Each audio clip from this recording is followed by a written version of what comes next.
fait des études de littérature comparée à l'Université de Provence, à Aix-en-Provence.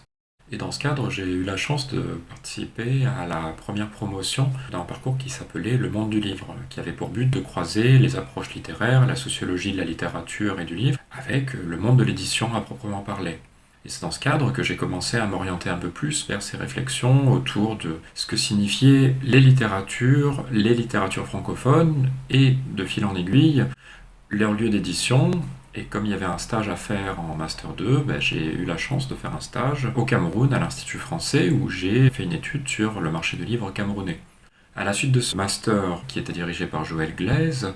j'ai poursuivi par une thèse de doctorat à l'Université de Lorraine et en co-tutelle avec l'Université de Yaoundé. Mes deux directeurs de thèse étaient Pierre Allen et François Guilloba. Cette thèse, ce doctorat, était dans la continuité puisque j'ai étudié les dynamiques des littératures et de l'édition au Cameroun et la relation du marché du livre camerounais avec le marché du livre international et comment les littératures évoluent. De fil en aiguille, cette spécialisation m'a orienté vers des études, on va dire globalement,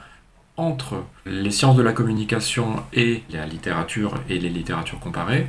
Et à partir de 2015, j'ai eu la possibilité de réaliser un post-doctorat en Allemagne à l'université de Mannheim sous la direction de Cornelia Ruhe, où j'ai pu encore plus approfondir ces réflexions sur les marchés du livre, le don du livre, tout en enseignant à des étudiants et en essayant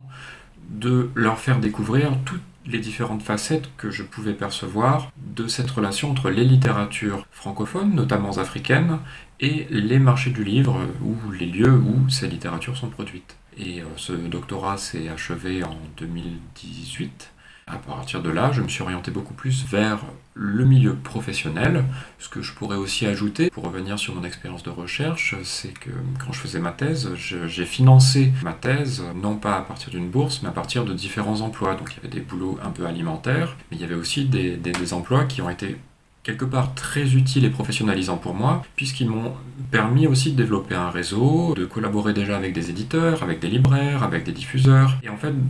d'avoir les pieds un peu des deux côtés, c'est-à-dire dans le monde professionnel et dans le monde universitaire, et de ne pas être coupé aussi de ce monde qui est essentiel et qui est toujours le sujet dont on parle, le réel, la matérialité des choses. Et je pense qu'aujourd'hui, c'est peut-être quelque chose qui me facilite la continuité de mon parcours, ou en tout cas que j'essaye d'appliquer, et de ne jamais me situer que d'un côté, mais toujours d'avoir ce pas un peu transversal pour rester concret, et aussi essayer de toujours d'enrichir les réflexions liées à la recherche.